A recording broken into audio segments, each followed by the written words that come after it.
बोला शंकर भगवान की।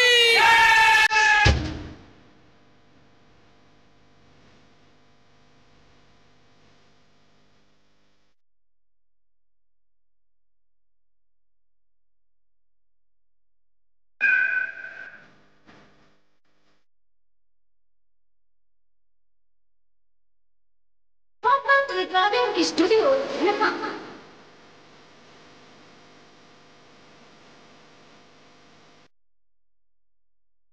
हमारा खाती भूखल बिया सावन के सोमारी दूरी कदी पूरा बाबा दुखवा बेमारी बाबा पूरा बाबा दुखवा बेमारी हमारे खाती भूखल बिया सावन के सोमारी दूरी कदी बाबा पूरा दुखवा बेमारी के चलते चलते आइल बिया कांवर लेके चलते चलते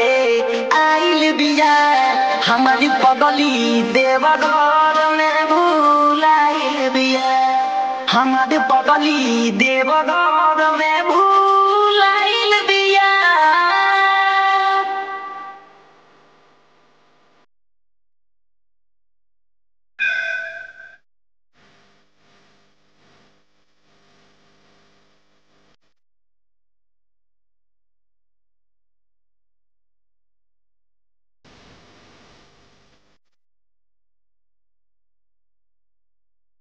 नियम से करे बाबा परो सेवा भाई कहे कि हर साल जल ढाई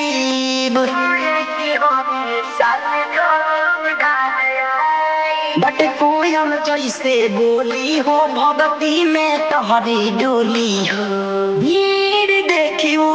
हो ढेराइल बिया भीड़ देखियो हो ढेराइल बिया हमारे पगली देवघर में भूलाइल बिया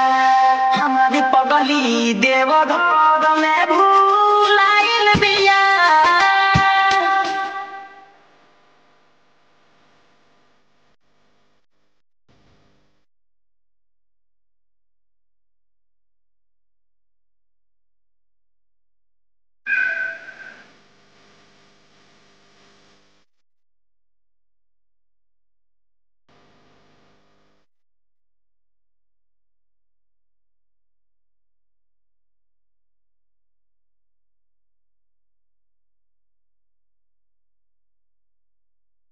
राइटर दिनेश कर पैया भोले बाबा होई जइहे तो हो पे सहैया बाबा होई जइहे तो हो पे सहैया में हथवा जोड़ाई हो हमरे संगे रहली आइल हो लेके बेल के पाता हो आइल बिया लेके के पाता हो आइल बिया हमारे पगली देवघर में भूलाइल बिया हमारे पगली देवघर में